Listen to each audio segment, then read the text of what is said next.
Hi there, I'm Cotton and welcome back to Cotton Hammer. Today we are gonna do something different and cover something that I haven't seen too much from on YouTube. The Tau Septs. As in, all of them. Not just a half a dozen that actually matter. Originally I made this in 4 parts, but I edited them all together into one big video to make it more convenient for my dear viewers. You can still watch the separate parts if you are only interested in a single expansion phase, for example. I'll put the links in the description. So, without further faffing about, let's see what the Tau do to their worlds and why some of them might have been better left alone. So, what even is a Tau Sept? A sept is not a singular planet, but basically a small realm, usually a single star system. The sept is usually named after the capital planet of the system. A sept is ruled by a council of 6 members. 1 member each of the 5 Tau castes, that is, fire, water, air, earth, and of course, the ethereal caste. The 6th spot is for any of the Tau's allied alien races, like a Kroot or Vespid, who acts as an observer and gives input from an outside view. And if they are smart enough, that view aligns perfectly with what the ethereals want. Not that it matters, because in the end, the ethereal gets the final word anyway. The council basically only exists to give the other 5 members the chance to show that they can make the correct choice. All septs have their own symbol and culture, which is usually derived from the original sept that colonized them, though the older septs deviate quite a lot from the original Tau, their culture being more influenced by how they had to survive in the early days of colonization. But the greater good philosophy sticks with all of them. We are gonna cover all of them in these videos. Another thing you should know before we continue are the expansion phases. Each expansion phase is a time where the Tau Empire makes a large coordinated push to conquer more territory, usually in all directions, which is why the end result is called a sphere of expansion. So like, everything that was conquered during the 2nd expansion phase is now part of the 2nd sphere of expansion, and so on. The first sept, which is not in any sphere of expansion, is of course Tau, the homeworld of the Tau race. Basically Terra for blueberries, but obviously not as glorious. Tau is an arid planet with a large landmass that's covered in savannas and plains. Like, the white scars would love this place. The few spots that are actually fertile are used for farming, while massive cities reach up into the skies. But unlike a hive city, which are built for efficient clumping together of imperial property, the Tau cities are made with form in mind as well, covered in white marble and with a look on clear skies from everywhere in the cities. Obviously the capital city is located here, but we have no idea what it looks like, since the Tau haven't allowed a single human to enter it. Imperial ships that were in Tau's orbit for diplomatic missions tried to spy on the city, but some heretical Tau tech blocks all attempts. I'm going to cover the detailed history of Tau in a later video, but let's move on to the other septs for now. So, let's cover the first sphere of expansion next. These are basically the Tau capital worlds, and the absolute center of the Tau Empire. Basically everything that's worth talking about is located in one of these septs.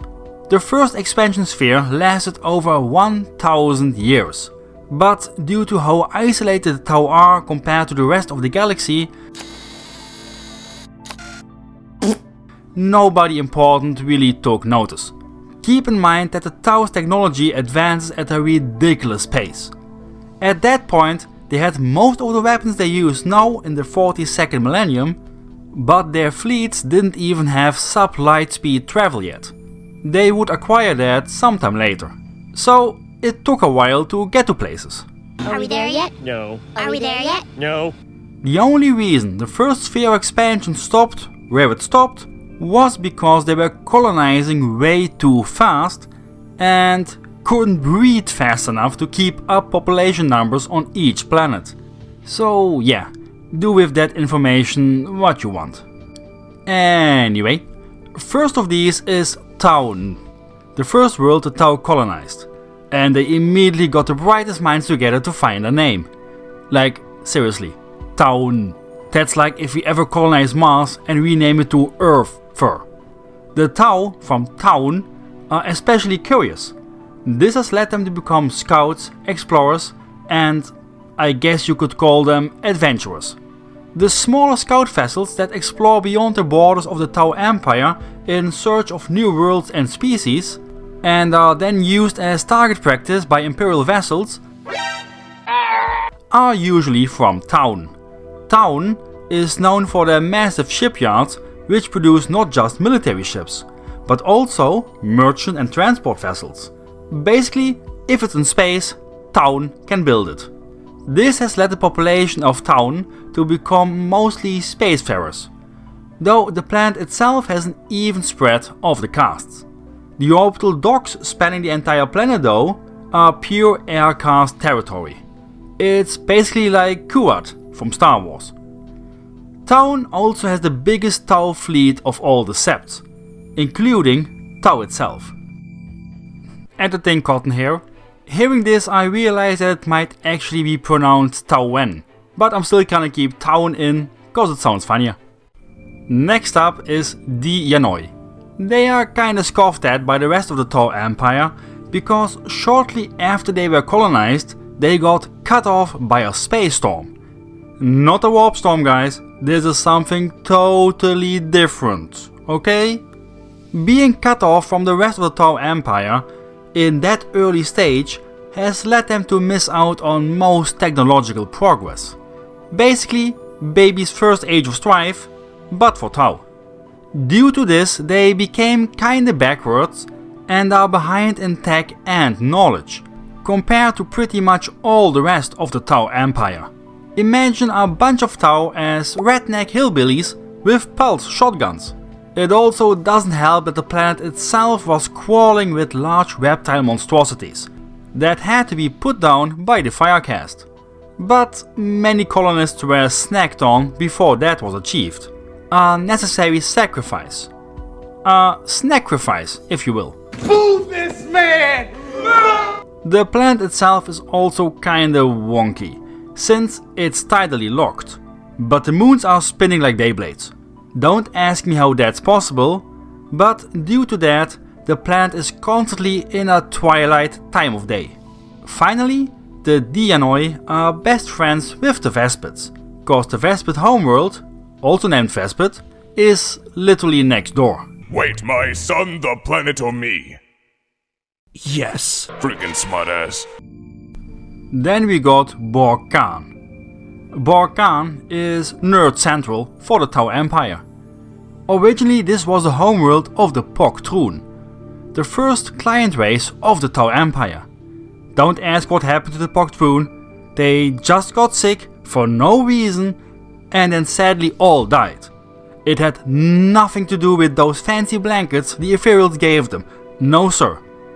And now stop asking or you'll have to go to the re-education center. Anyway, like I mentioned before, if you are a Tau and a massive nerd, you're probably from Borkan.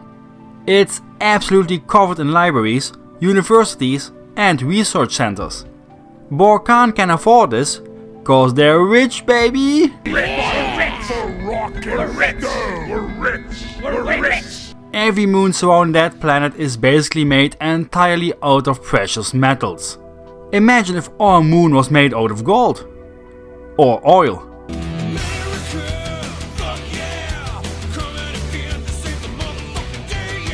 Now, due to the concentration of research on Borkan, they also develop all the new toys for the Tau military. This is why the Borkan Firecast has the finest and newest weapons in all of the Tau Empire. Borkan's status also led the Imperium to launch a raid on the planet to try and destroy as much of the research as possible to try and halt the Tau's scary advance in tech. Then there is Dalif. Dalif is the merchant planet. It has a ton of water caste which help Dalif to stand out with their diplomatic relations, both within the Tau Empire and with outsiders. They trade with everything and everyone, both for coin, goods and services. If you see Tau weapons within the Imperium, with a Rogue Trader for example, he probably got it from a Dalif water caste trader. In stark contrast to that, Commander Puretide, the greatest Tau military genius that ever lived, comes from Dalif. Not much else to say. Dalif is kinda boring. What can you expect from a planet of politicians and used car salesmen? Next is Fal Shia. This is unofficially the Earth caste capital world. It's a whole world of architects and engineers. That's why, second only to Bor Khan, Fal Shia achieves most technological innovations.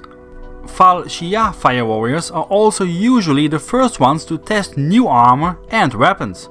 But Cotton, didn't you just say that the Bor Khan get all the new toys?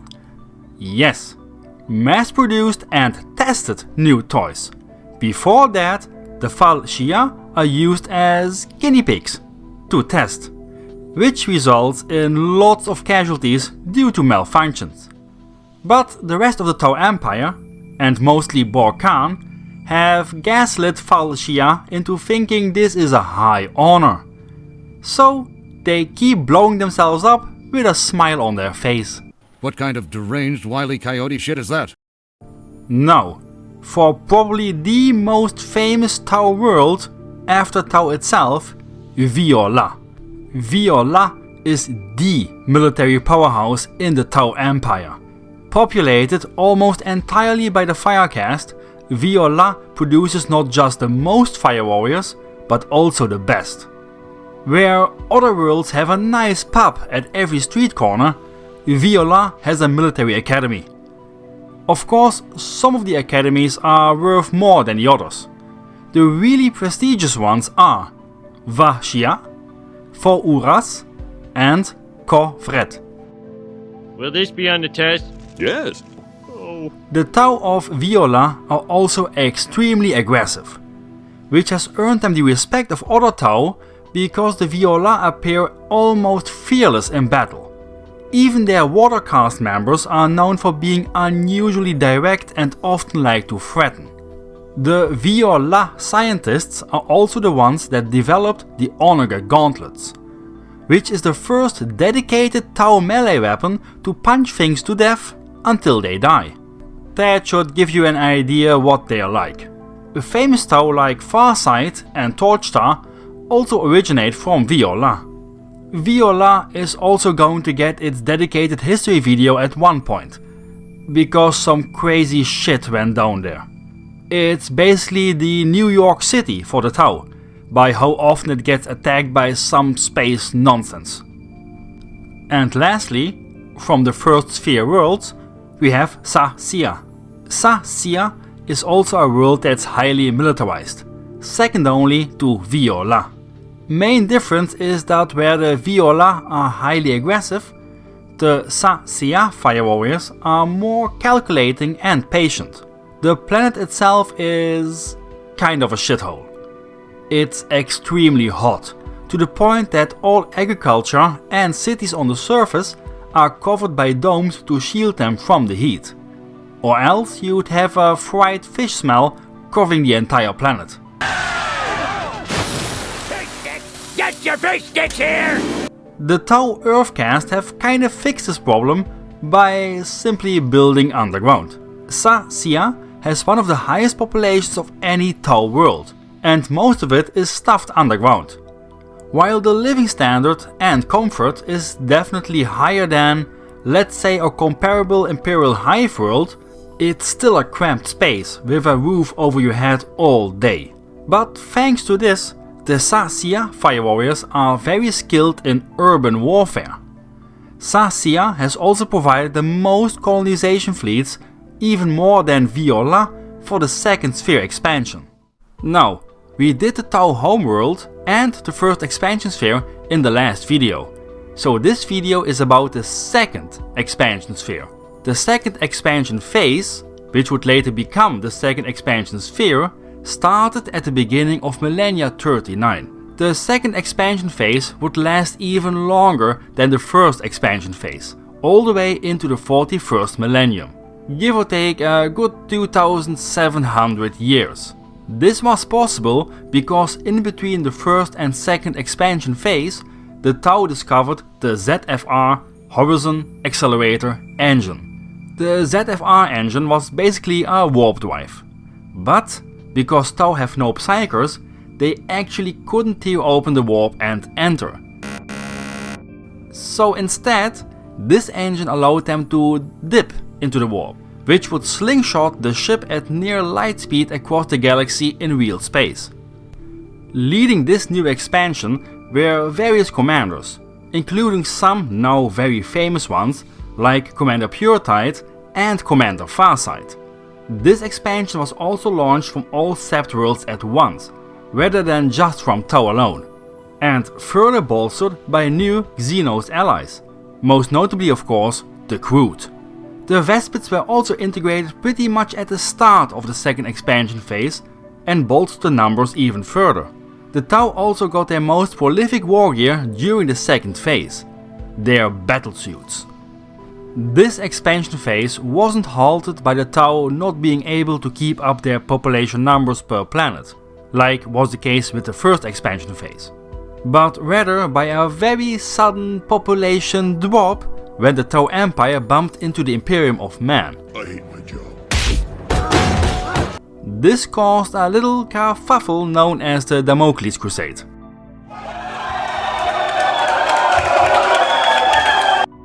Because the Imperium looked upon the new high-tech Xenos and their attempts at peaceful integration and coexistence and said, absolutely not. It's so dumb.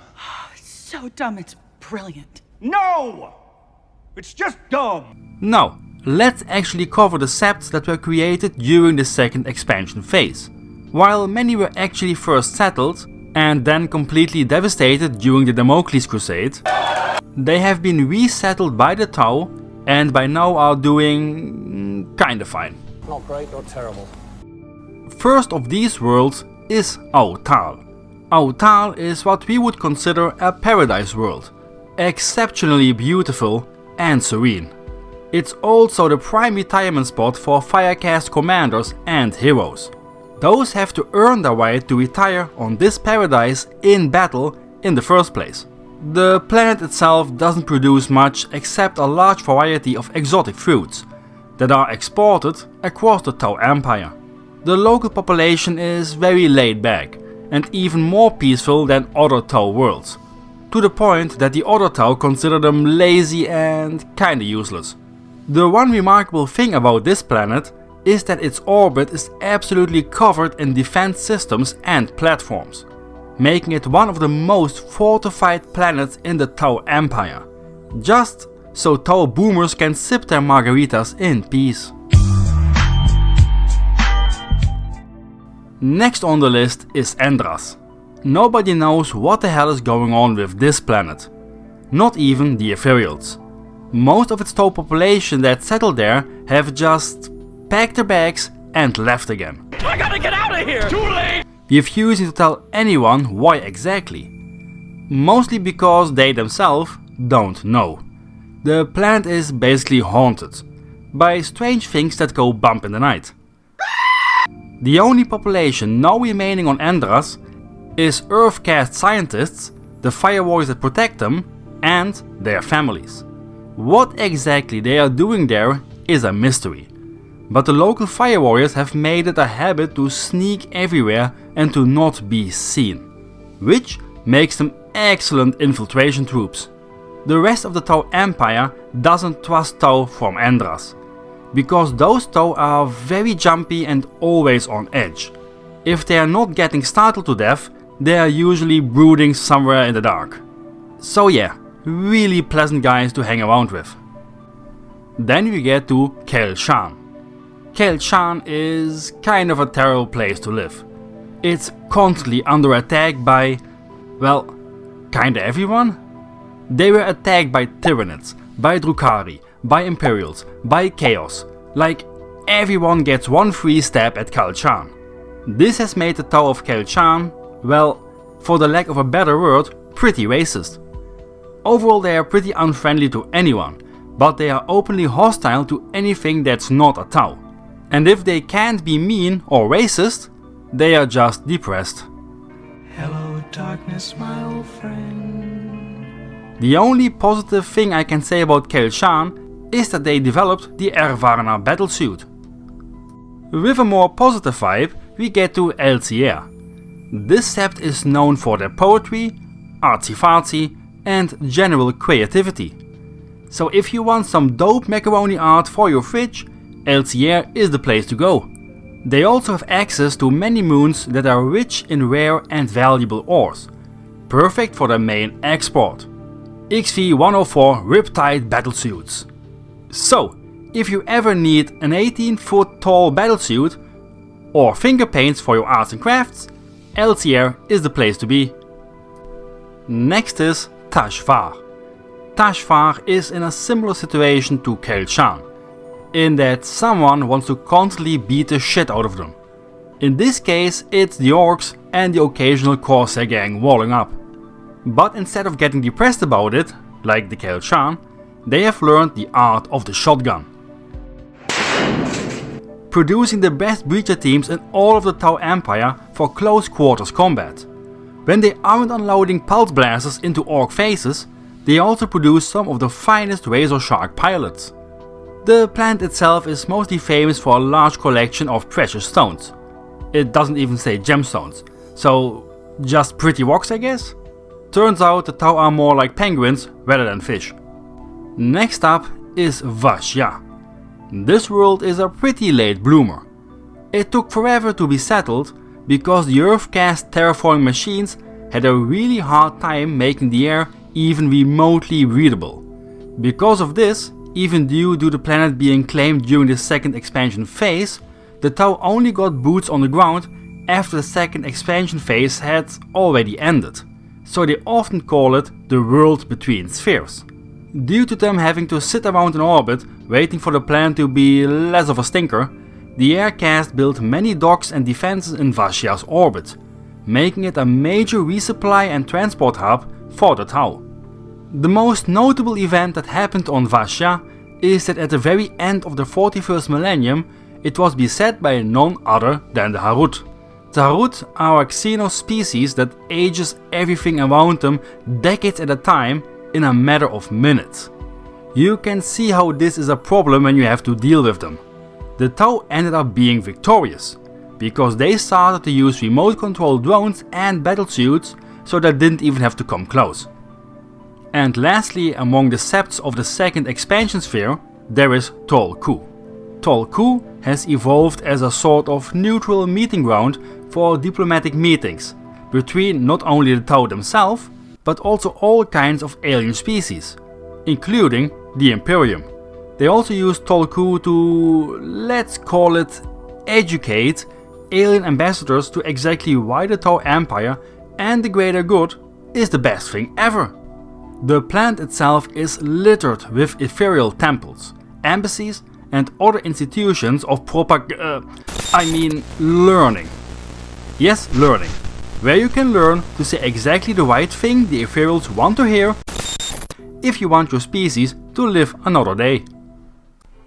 So, this is it for all the septs of the second expansion sphere.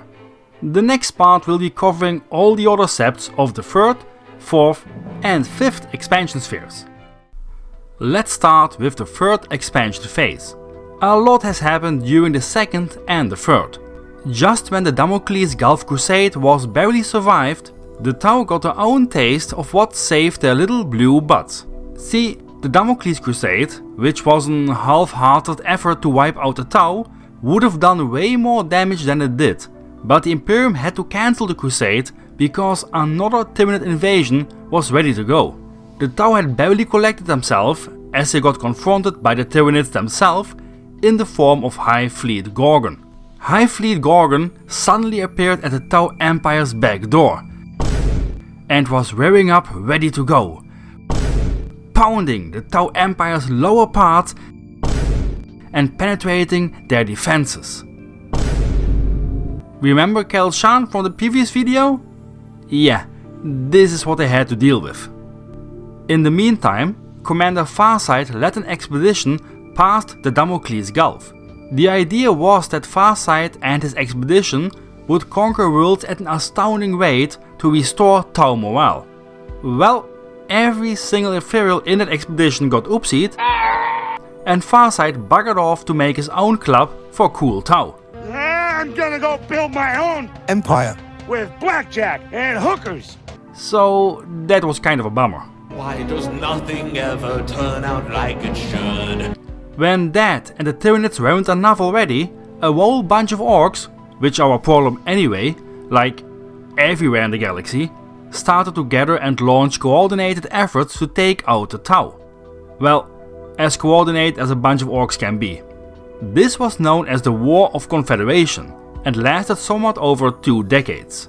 After that, Aun'va, the Supreme Ethereal, also known as Blue Space Pope, declared that the time was ripe for a third expansion phase.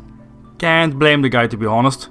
You would want to leave too if a Tyranid was biting your ankle, an orc on the other ankle, and your best commander buggered off during all of that. The third expansion phase would be far more difficult and far less successful, because now they started to push into actual Imperial territory. The task of having to face those odds was given to Commander Shadowsun, who had proven herself a worthy commander during the conflict that we mentioned earlier. As predicted, the ground gained was less than exciting, but considering that she had to fend off a dedicated counterattack by Astartes' forces, who brought no less than 10 chapters, it's a small miracle that she managed to gain any new planets at all. The first of these few conquered worlds is Xi-Mien. Xi-Mien was an Imperial world that betrayed the Imperium. When the Imperial defense forces of the planet were drawn off to fight something more important, the Tau basically swooped in, and having hammered the population with propaganda for decades now, they joined the Tau Empire without firing a single shot. They then moved the entire human population deeper into the Tau Empire. They say it's because they wanted to protect them from the Imperium's vengeance. But they probably just didn't want to give them the chance to change their mind and do a double betrayal. The population of Xi-Mien is known for being very lucky and opportunistic, so basically a casino's worst nightmare. Their luck would run out, however, when they captured a gene stealer. Being opportunistic, they decided to study the creature, and it was only a matter of time till someone got infected. The abominations that spawned from that were seen as really neato by the Tau scientists, so they actually kept them for study. A few years later, the Firecast was called in to eradicate and cleanse the entire planet in a bloody war that would take almost 10 years. Man, who could have seen that coming? Next is Vior'la. This planet was infested by an unnamed orc warlord. The Tau fought a bloody war to gain control over it, but due to the many retaliation attacks by the orcs, who demanded, and I quote, Oi, you blue git! Give me my stuff back! This has forced them to turn the entire world into a fortress world. The Tau of this sept are exceptionally stubborn and absolutely refuse to admit defeat of any kind. If a 90% casualty rate is what the greater good demands, so be it. A last tidbit. Vior'la was conquered by Shazo Kais, another disciple of Puretide other than Farsight and Shadowsun. And Kais will get his own video later down the line because he's a way too overlooked character. Last of the third expansion phase worlds is Mugulav Bay. This world was also an Imperial world conquered by the Tau, previously known as Agrellan. The battle for Agrellan was the largest of the entire Third Sphere expansion, and included a large number of prototypes fielded by the Tau. in a desperate attempt to one-up the Imperial defenders. In the end, the new XV-104 Riptide battlesuits were superior to the Imperial Guard's tanks, and the planet was conquered by the Tau, even if one entire moon of Mugulav was blown up in the process. The Imperium launched a massive counterattack, including Astartes from the Raven Guard and White Scars, but the Tau, with the help of the Farsight enclaves, managed to hold strong and keep the world in their control, even if this battle saw the death of Blue Space Pope Onva, who got promoted to an actual ethereal being when a Colexus assassin found him huddled in a bunker. Gotcha, bitch! Uh-oh. Why you send a Colexus assassin to deal with Tau? I don't know. After this bloody conflict, the Imperium saw the strength and resolve of the Tau. They found respect for this young empire and left Mugulav after the Tau had earned their victory in blood. Nah, I'm just messing with y'all. They blew it the fuck up. If I can't have it, nobody can. Mugulav got bombed to shit by an exterminator's fleet with unknown weapons of such power that they not only wiped the planet clean, but even set the entire region of space on fire. Again, don't ask me how any of that works, I'm just telling you what it says in the books. The few Tau that survived in the capital city, which was shielded, were now cut off from the Tau Empire. Realizing this, they tried to join up with the Farsight enclaves. The Ethereals, in their limitless benevolence, couldn't find a way to send an evacuation fleet to Mugulav. But suddenly, when hearing that the survivors were planning to join the Farsight enclaves, they can manage to get a full war fleet through to eradicate every single one of them. Funny how that works. The third expansion phase was called off after not even 3 years. After the Mugulav incident set the Damocles Gulf on fire, it was not possible to send reinforcements to continue the campaign. Except of course to gun down your own people cause they did a wrong thing and wanted to live. Just somewhere else. Anyway, the Tau Empire saw that shit was coming in fast, and they were at the bottom of the toilet bowl. The way to the north was cut off by the Damocles Gulf burning and the Farsight enclaves. The way west was cut off by angry grumpy skeletons. Spooky, scary skeletons. And down south there was nothing left to conquer since High Fleet Gorgon had snacked on everything. In scientific terms, this is what we call shit's fucked. It was at this moment that the Tau decided to launch a fourth expansion phase, because now they had a new toy, the AL-38 Slipstream module. This is basically a warp drive, but instead of tearing open the warp and entering it like the Imperials do, this device creates a bubble of antimatter and then yeets itself through space at such speeds that it literally tears open the fabric of reality, which of course leads them into the warp. The entire 4th expansion fleet was equipped with these engines. This new expansion phase was to be led by none other than Commander Surestrike, the same guy that had led that attack that wiped out the survivors of Mugulav Bay. So yeah, really nice chap. Now, problem 1. The device actually worked, but they had only tested it on singular vessels. And problem 2, they had only ever used Tau pilots, which have such low psychic presence that they are practically invisible to demons in the warp. The Tau would realize the first problem when instead of a single vessel, an entire fleet activate their slipstream modules. This produced so much antimatter in the same space that it created a warp wormhole that sucked the entire fleet in. All contact was lost and the Tau Empire considered the entire fleet lost. The fleet had in fact not been destroyed, but instead was slingshotted across half the galaxy and was now stuck in the warp. This is where problem 2 comes in. While Tau are practically invisible, their allies are not. So the entire fleet's auxiliary forces practically went insane instantly, since Tau do not have gala fields. After reenacting Event Horizon, Oh my You will need eyes to see. And being invaded by literal hordes of demons, only 25% of the fleet survived. Alright, who's not dead? Sound off. The demons were held at bay, but the fleet was still stranded. However, at that moment when they were about to lose all hope, the Great Rift emerged across the galaxy, overflooding everything with psychic energy.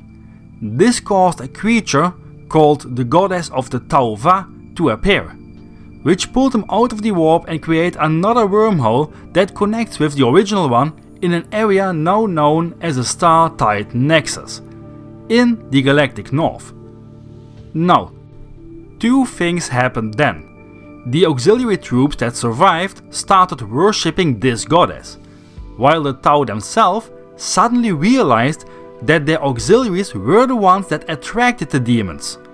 And now they had perverted their greater good in another one of these demons. This pissed them off so much that they reacted in the only reasonable way: genocide. Sure Strike and the 4th expansion fleet started a massacre and executed every single non-Tau that was part of their fleet, followed by a kind of a personal crusade of super racism. Like I told you, Sure Strike is a lovable little rascal. Now, these events would lead directly to the 5th expansion phase. After Sure Strike and the survivors contacted the Tau Empire again, through the Star-Tide Nexus wormhole, the Tau Empire saw this as a perfect opportunity to start a new expansion phase in a completely different sector of the galaxy. So, Shadow Sun and a new fleet were sent through the wormhole to the region now known as Nemyar Atoll. They linked up with the survivors of the 4th expansion fleet, and after a small discussion of "Hey buddy, where are all your crude humans and Vespids? Oh, don't worry, they just went to buy milk," they set out to expand this new region. This all went pretty smooth since the Imperium was kinda dealing with, you know, this. Exactly until a massive Death Guard armada was heading straight into the Nemyar Atoll.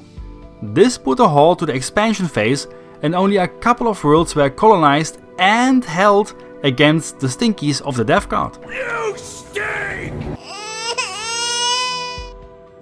The Tau are still trying to expand in that zone, but the conflict with the Death Guard have devastated the 5th expansion fleet to the point that any surviving ships will need a decade of deep cleaning before you can even start to repair them. At the moment, there are several ongoing war zones in that region, including Chalnaf. But Shadow Sun has now concentrated her efforts to the direct north of the Tau Empire. They basically scooted past the Facet enclaves, where she's duking it out with some orcs. So, let's see if those newest worlds of the Tau Empire of the 5th expansion sphere are even worth it. First we got Fesan. This was the first world colonized in the Nemyar Atoll and is therefore basically the local capital world. It has a ton of Watercast headquarters who try and integrate as many worlds and species from this new region into the Tau Empire as possible. Fesan also has 3 moons, which are now the local dock and shipyards of the Tau Navy, the Korvatra. Not much else to say about it at the moment, but if anyone wants to take control over the Star-Tide Nexus, they will have to fight for this planet. Then we have Kortal. At first glance, this is another case of why the hell would you ever settle here? And you could blame the Tau for just taking whatever they can get, since Kortal orbits a black hole, which renders it in a constant state of darkness. Only heavy shielding makes this world barely and then only partially livable. However, Kortal might be one of the most important planets of the Tau Empire. It's entirely automated with drone ports and their AI. The few Tau that actually live there are basically just IT nerds to keep it running. They use these drones to harvest pure dark matter from the black hole's event horizon. They use this to power the nova reactors of their biggest battlesuits, like the Riptides. And lastly, there is Yovai. Yovai is the weirdest one yet, and that's saying something, I think you can agree. It's flat. Can you imagine if Tau society also has flat earthers? Oh, well, flat towers, I guess. They will never shut up now that Yovai got discovered. But seriously, it's a flat disk. Even the Tau agree this shouldn't be possible, but here we are. The most popular theory is that this, let's just call it a planet, was shaped by ancient terraforming technology. Its landmasses are in perfect geometrical shapes and there is no core of any kind, not even a flat one. Why anybody out there felt the need to have a goddamn frisbee yeeting around through space is a mystery to me. But hey, if you can make space frisbees, why not? At the moment, Yovai serves as a training grounds for most of Nemyar Atoll's Firecast, due to having a natural breathable atmosphere and landscape of valleys and great plains, which is pretty close to what the Tau are used to and also prefer. In the current timeline, the Tau are still fighting for multiple worlds surrounding the area, but a 6th expansion phase is already being prepared by the Tau Empire. Where that one will go, who will lead it, and what new toys the Tau got that gives them the confidence that after 3 expansion phases that were brutally stopped to immediately try it again, we'll have to wait and see. Let's start with the homeworlds of the Tau allies. The Tau Empire, unlike the Imperium, likes to employ the help of, well, pretty much anyone really. Either through diplomatic agreements that were made when a new species joins the Tau Empire, or hired as mercenaries when the Tau need to bolster their forces. Their homeworlds stay largely autonomous. The Tau will still show their influence through the installation of defenses and industry, both on the ground and orbital, and a variety of embassies, temples and academies that will teach the client race about the greater good. Though more on some worlds than on others. Depends on how integrated they are. Mind you, in this video we will only cover the worlds themselves. Crude, Vespid and other client races will get their own videos later down the line, which will cover the history as a species. First of these worlds is Pech, homeworld of the Crude. It's a green world, with evergreen forests covering most of the planet. The only parts the forests can cover are the wide and jagged mountain ranges. Pech is the capital of the Crude race. While the Crude have multiple worlds that they call their own, it all started on Pech when an orc walk crash landed. Or well, landed perfectly normal if you're an orc. The few survivors were quickly defeated by a still very primitive Crude species and devoured. Basically, those were the Emilia Earharts and Fred Noonans of the orcs. After a tasty snack of Mac Boys, the Crude got a brain blast. Come on, think. And suddenly knew how to construct space-capable vessels. And off they went to colonize surrounding planets in the search for more Lunchables, with Pech as the galactic capital of the Crude. One of those Crude worlds is Yun Chen. This is an ice world, and the Crude only survived by adapting to it by consuming the local ice bears. This allowed them to thrive in the cold, which is why Crude from Yun Chen are also used to settle similar ice worlds. However, over the next few thousand years, more and more of those worlds were lost or besieged by the orcs, including Pech itself. At the end of the first expansion phase, the Tau discovered Pech because they picked up how Crude and orc ships were beating the shit out of each other in Pech's orbit. They saw the Crude were in desperate need of help against the Greenskins, and if the Tau hate one thing more than an independent thinker, it's orcs. After the orcs were driven off, the Crude pledged allegiance to the greater good and a fat paycheck. Despite what you might think, the Crude aren't actually a client race of the Tau. They're an ally that's still autonomous, and that's why they are getting paid for their services. It's kinda like a Terra and Mars situation. Since then, Pech has been the site of a Drukhari raid, and 2 Tyranid invasions. Pech is barely developed. The crew's still living the traditional way and they haven't let the Tau build any of their structures on Pech. Pretty sure they regretted that decision a little bit more with each Tyranid Biotitan that showed up on Pech. While the Kroot and Tau like to pretend they are allies, without the Tau, Pech and the Kroot would have been wiped out multiple times already. So I hope they at least give the Tau a discount. Might also be a good time to mention that Pech means misfortune in Dutch, which explains a lot. The second homeworld of the Tau allies we get to talk about is Vespid. Vespid, the planet, is the home of the Vespid, the race. Vespid, the planet, is a purple gas giant, constantly riddled with storms. There is a tiny layer of atmosphere that can actually support life, and this is where the Vespid, the race, reside. They live on giant floating rock islands. These things can float because lighter gases are trapped inside of them and are thus buoyant in the gases of Vespid, the planet. On the underside of these floating islands grow weird green crystals. These crystals form the basis for all Vespid, the race, technology, including their weapons. When the Tau encounter these Vespid, the race, on Vespid, the planet, they try to get them to integrate with the Tau Empire.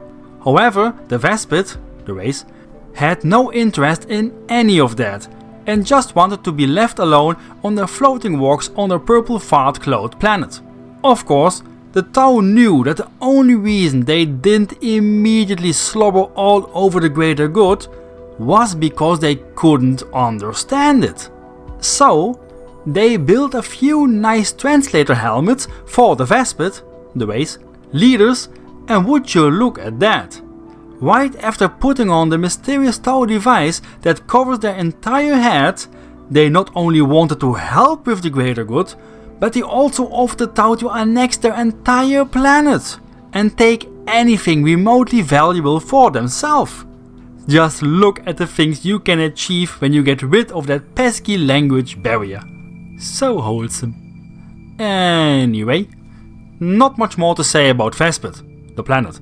Nothing really happens there cause most other races aren't interested in gas giants, so they just leave it in peace.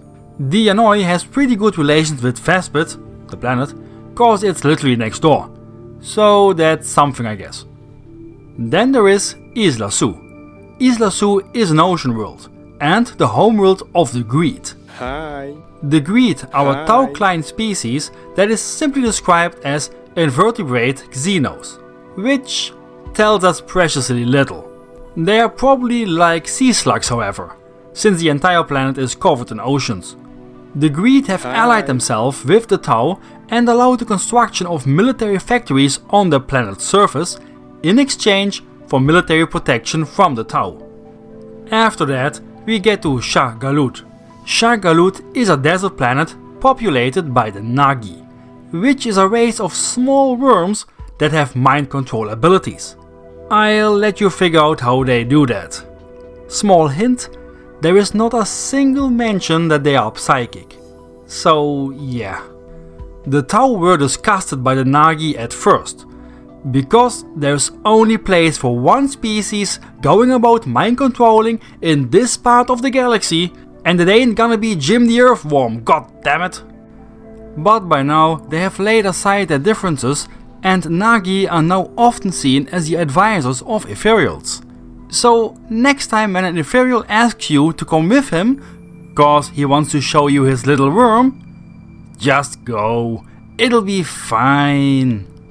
Last of the known Tau ally homeworlds is Roksh. The Roksh system was home to the Rokshashi Wealth Rep Merchant Guilds. What kind of xenos they were, or if it was maybe multiple species, we don't know. We only know that they must have tasted great, since they all got consumed by High Fleet Gorgon. So, next we'll cover the non-expansion sphere septs. These are septs that were founded in between the coordinated expansion phases and thus do not belong to any of the expansion spheres. The Tau basically just discovered these randomly or conquered them as a target of opportunity. First of these is Uan Vos. Location unknown, but most likely somewhere in the north of the Tau Empire. This sept would have been wiped out by the Tyranids, but got saved when the Necrons of the Atun dynasty did a quick drive-by and just deleted the Hive Fleet. So yeah, lucky. Next is Velkhan. Velkhan is a massive sept, comprising about a dozen planets over multiple star systems near Jericho Reach, in the south of the Tau Empire. The worlds of the Velkhan sept are mostly human worlds that belong to the Imperium. But after most military forces were sent off to fight Hive Fleet Behemoth, the Tau managed to convince most worlds, either with words or with firepower, to join the greater good and leave the Imperium. Velkhan includes worlds like Agni, a world riddled with microorganisms that make the Life Eater virus look cuddly. The Tau are currently terraforming Agni to get rid of them. Ia, an ethereal pleasure world. The ethereals say it's just for meditation and relaxation, but God knows what they're doing down there with their little worms. Hello. Inanna, a once imperial world that is now used as a mining colony. Hyalok 4, a world of ape humans that are similar to Ogrins, just a bit smarter. The Tau are using these as auxiliary shock troops to great success. Iphigenia, a human world that barely reach Iron Age technology. They adore the Tau and refer to them as the Grey Kings. Jaya, another human world that started diplomatic relations with the Tau, but ended up going to war with the Tau when they realized the Tau just wanted to annex their planet. The Giants lost the war and became part of the Tau Empire. Jastertii, a former Eldari maiden world that's now a barren walk. Both Tau and Imperials tried to colonize it, but with no success, since occasionally it just buggers off. Krk Ticket, another barren world. The Tau agreed to give it to the Vespid, the race, after those discovered large crystal formations under the surface. Tsuamalor, the Velkhan capital world, a former human world that has been turned into a Tau bastion, both military and culturally. Va-Gia, a feral world with many tribal age humans killing each other. The Tau have chosen to just ignore it. Valia, a death world and sister planet to Va-Gia. Everything on that planet is under control of some hive mind that's set on removing anything that dares to set foot on the planet. Zurkon, another former human world. They joined the Tau Empire willingly. And lastly, Amenophis 4. This is a human world that had discovered an STC. An STC for some form of AI, or well, abominable intelligence. This AI took over Amenophis 4, deleted all trace of the Emperor, Terra and the whole Imperium, and has since ruled over that planet. Over the millennia it has played itself up to the people as their god. When the Tau arrived, it of course also rejected their greater good and joining their empire. However, unlike previous human worlds, the Tau couldn't just waddle right in there with their military might, because that AI had basically reinvented Dark Age of Technology weapons. Every time the invasion attempts of the Tau are repelled. The Tau, unable to conquer Amenophis 4, have now set on blockading it. Not this shit again. Because they are afraid that when the Imperium discovers it, they will be able to conquer it and use those weapons for themselves. While some other Tau have considered just bombing the shit out of Amenophis and their AI overlord. Now, the whole Tau nonsense going on there, plus other Xenos and Chaos nonsense not related to the Tau, have caused the Imperium to launch the Achilles Crusade, to fully reconquer the Jericho Reach sector and reclaim it for the Imperium. That crusade was launched about half a millennia ago, and is still going on. Though some elements of it did reach Velkhan, the Tau managed to hold on to the Sept. Then we got Dai Akef. Dai Akef also used to be an imperial world, previously named Drachenfall, and that's it. So let's move on. Now we get to Hul'an. Hul'an was settled by Bor'Kan. Exact location unknown, but they have a constant orc problem. The Bor'Kan like to test experimental weapons here, like that time when they used no less than 6 KV-128 Storm Surge ballistic suits to take down a massive orc gargant that was terrorizing the local countryside. And lastly, we have Kwe. Kwe is kinda unique, since as a sept not ruled by the Tau, but by the Kroot. It's unclear where it is exactly and why it's in the hands of the Kroot, but I think it's reasonable to assume that the Tau and Kroot fought for this world together, with the Kroot doing the lion's share, after which the Tau Empire gave them the planet as a remote colony as payment. Either that, or it's such an absolute dump that the Tau didn't even want it and just gave it to the Kroot. Now, in our last section we have the Tau colonies. The difference between a Tau colony and a major Tau sept is pretty simple. A sept is a major world, with its own production, military, diplomatic relations, etc. While a colony can be anything from a minor sept to just a group of pathfinders inhabiting a single listening post on a planet. These minor septs are usually also controlled by a larger parent sept who also supplies them with goods, equipment and military forces, rather than being fully independent like a major sept is. First of these notable colonies is Arcanusha. Arcanusha is an arid world with vast deserts. It's an interesting world because Arcanusha used to belong to an unknown ancient civilization who had built gigantic cities there, similar to hive cities. But that was so long ago that time alone eroded those cities to rust and dust. Rust dust. There is a minor population of Arcanusha that resides in dome cities which span like a ring around the entire planet. The weirdest thing are the rust storms that rage across the surface. These are not just storms, but they appear to have some form of sentience, since they can change course and follow anything living that gets too close to them. The Ethereals of course forbid even thinking about such nonsense like living storms, and have declared that the weather just does that sometimes. Arcanusha also saw a massive orc invasion. Farsight, who hadn't yet buggered off, helped with the defense. Despite initial success, the Ethereals decided to abandon Arcanusha, and Farsight was forced to fight purely defensive so the planet could be evacuated. The Firecast would return 1 year later and reconquer Arcanusha, and it is still in Tau hands to this day. Another notable colony is Keltir. Keltir was a Terran-like planet that the Tau Empire planned to exploit for its mineral riches. It was infested by feral orcs, but nothing the Firecast couldn't handle. Many mining towns were set up, and one of these was Vior'la. Vior'la has become more famous than the actual colony of Keltir because of the ethereal Aun-Chi and his desperate defense.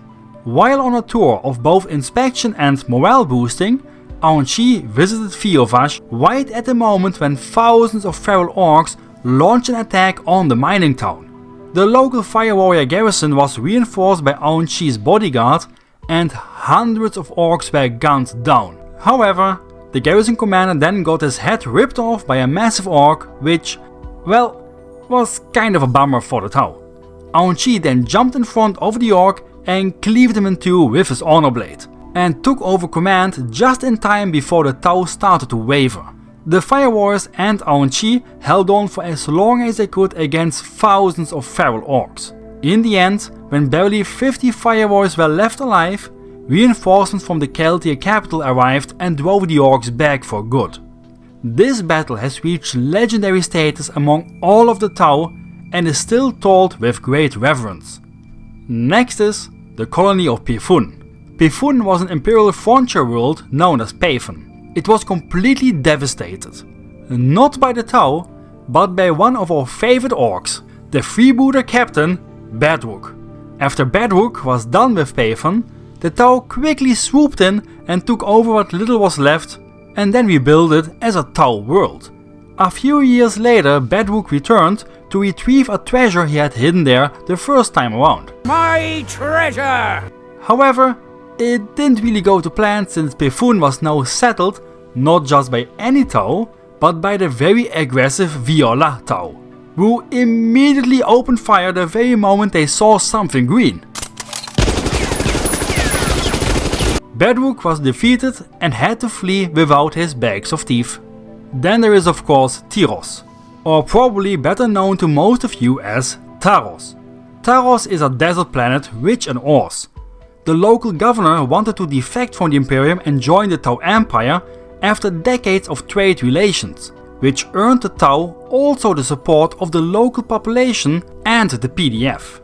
The Imperium sent a small detachment of Astartes to take out the governor and reclaim the planet, just to discover, violently, that the Tau had already set up military forces on Taros. This caused the start of the Taros campaign, which the Imperium would end up losing. But not without blowing up the Imperial Onvre with an adversary assassin that blew his load all over him. Yeah, but why'd you say it like that? Later in Millennia 42, the Imperium would once again launch an attack on Tyros. The Tau were caught by surprise and despite inflicting heavy losses on the Imperial forces, were forced to evacuate.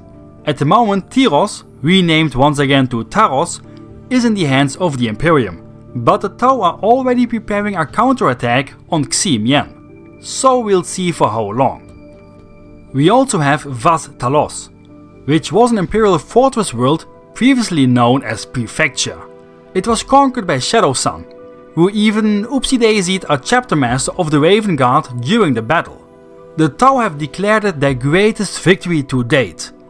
The Imperium barely registered that they even lost it.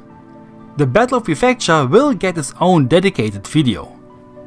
There is more Tau colonies, but most of those have very little to no info at all. So let's just quickly mention them here for completion's sake. Dalima, doing fine, lots of human greater good fanatics. S-Tau, formerly known as Scarlet's Breach, has been nabbed by the Tau from the Imperium. Falskio, Tau nerd colony, also known as a research facility. Kulan, doing fine, except that Ethereals occasionally get nabbed. Korvar, still in Tau control, but Nova Marines are trying their darnest to change that. They are still at it. Melek, doing fine.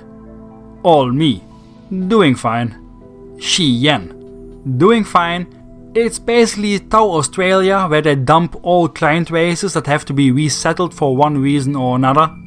And lastly, Yukanesh, which is some desert planet. It's doing fine, just a lot of sand.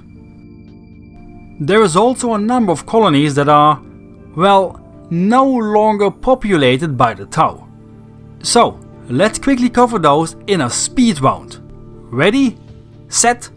Go! Atarivo, lost, dunked on by orcs. Canova, lost, ass blasted by Necrons. Charnel, dunked on by orcs, then saved by Shadow Sun. Gates of Petros, struggled snuggled by Drukhari. Ginera, nibbled by Tyranids. Hosan, nibbled by Tyranids but evacuated. Hosan evacuation fleet, nibbled by Tyranids. Karmace, nibbled by Tyranids, then saved by the Necrons, then ass blasted by Necrons. Kisan, crude colony, purged by Sure Strike the Blue super racist. Shadraik, nibbled by Tyranids. Vayun, booty plundered by Corsairs. Veshyo, toasted by the Adeptus Mechanicus. Xint, struggled snuggled by Drukhari. And lastly, Shanset, stepped on by Imperial Knights, suplexed by the Raven Guard, and then farted on by Nurgle. Like, just leave at that point. So, that was it for all the Tau worlds. It took us 4 parts, but we covered all of them, even the destroyed ones. I hope you liked it and maybe even learned something new. If you did, make sure to give the video a like. And I am sure you did. You are not going to tell me you heard me going quack quack and went all yes, of course, quack quack, the crude colony, yeah. That impression alone deserves a like. Anyway, Don't forget to subscribe if you want to hear me prattle on in the future. And of course, if you got your own suggestion on an interesting topic, let me know in the comments. Anyway, thanks for watching, see y'all next time, cheers!